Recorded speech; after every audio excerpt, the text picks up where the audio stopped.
In this lecture, we'll discuss about the two quadrant type A chopper or class C chopper. So this class C chopper is actually a class A and class B connected in parallel.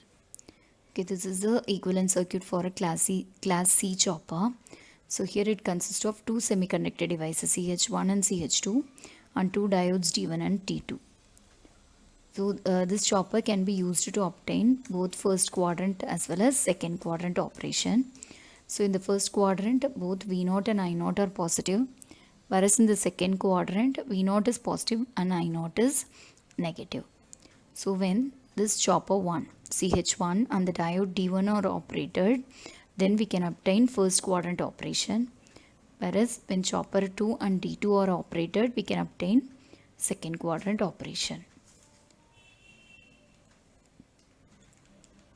Now we'll discuss mode 1 operation, that is when chopper CH1 is turned on.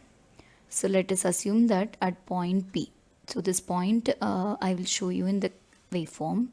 So now let us assume that at point P, this chopper is turned on, that is triggered. So once it is triggered, it will start conducting. So once the chopper is conducting, the current will start flowing through the circuit.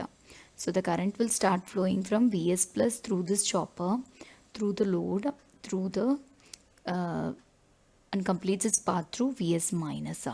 So through the load, the current flows from A to B. So this A to B is considered as a positive direction for the current, and this supply voltage will appear across the load. That is V0 will be equal to the supply voltage Vs. So once the current starts flowing through the load inductor will start storing energy, and at the same time the current through the inductor will start rising exponentially. So here both voltage and current, that is V0 and I0 are positive, and hence we obtain first quadrant operation. So the power is also positive. So once the power is positive, it means that the power flows from source to load. That is, the load receives power from the source. So now mode 2 operation. So in this mode at point Q, say at point Q, this chopper CH1 is turned off. So once the chopper is turned off, this load current is forced to freewheel through the diode D1. So the diode will start conducting due to the presence of the load inductance. So this load current will freewheel through this diode. So this conducting diode will act as a short circuit across the load, and so V0 will be equal to 0. So but the current will freewheel through the load in the same direction as before. So now in this mode also the current will flow from A to B. So here again A to B is considered as a positive direction. So this current, inductor current will start decreasing. Okay, initially it was increasing during that is when chopper CH1 was conducting. So now when the chopper CH1 is turned off, the diode will conduct, that is freewheeling action will take place. So the inductor current will start decreasing. So this current will become 0 when the voltage across the inductor will be equal to this EMF, load EMF. So this current will continue until LDS will be equal to the load voltage. So once the current becomes 0, the diode D1 will get turned off. So let us say at point R, the diode D1 is turned off. So next we'll see mode 3 operation. So at mode 3, this chopper CH2 is turned on.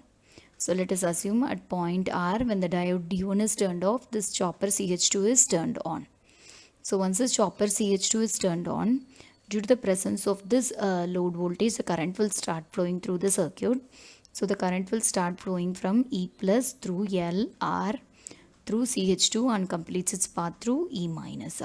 So this time the current flows in the opposite direction, that is from B to A. So this B to A is considered as a negative direction for the current.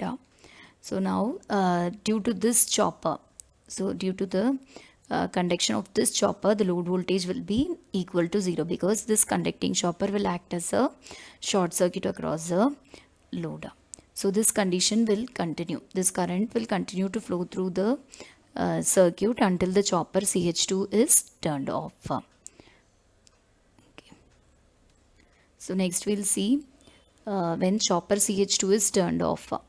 So once the chopper CH2 is turned off, the inductor current will be forced to freewheel through this diode D2. This diode D2 will be forward biased due to the presence of this inductance. So the inductance current here in this mode will start flowing in the same direction. That is, it flows from LR through this diode D2 through the supply voltage plus minus and completes its path through the terminal B. Okay, so here also the current flows from B to A. So this B to A is considered as a negative direction for the current. So I0 remains negative. Now the supply voltage will appear across the load. This terminal A is connected to the positive terminal of the supply voltage through this conducting diode, and terminal B is connected directly to the negative terminal. So the voltage will be upper terminal positive and lower terminal negative. So this is considered as a positive voltage. So in this case voltage is positive whereas current is negative. So that is the power will be negative. So the power is reversible.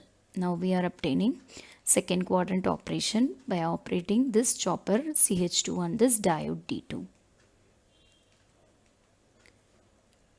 So now we'll discuss the waveform. So now Ig1 is the gate pulse given to chopper 1 and Ig2 is the gate pulse given to chopper 2. So as we have already discussed, at point P, this chopper CH1 is turned on. So once the chopper is turned on, the current through the inductor or the current through the load will start increasing. So it increases. So at point Q, the chopper CH1 is turned off. So once the chopper is turned off, the freewheeling action will take place through the diode D1. So during this freewheeling period, the current will start reducing. So once the current reaches 0 at the point R, this diode D1 will stop conducting. So it will get reverse biased. So at the point R, the gate pulse is already given to the chopper 2. So the chopper 2 will start conducting. So once the chopper 2 and diode D1 are conducting, no voltage will appear across the load because these two are connected across the load. So when these two devices, that is D1 and CH2, are conducting, the voltage across the load will be 0. And when chopper 1 and diode D2 are conducting, this load voltage will be equal to Vs. So now at the point S, the diode will start conducting, that is D2. Okay, so then again this cycle will get repeated. So using this chopper we are obtaining two quadrant operation. That is, if we see here, the current can be both negative as well as positive, whereas the voltage remains positive. Okay, so the power is reversible.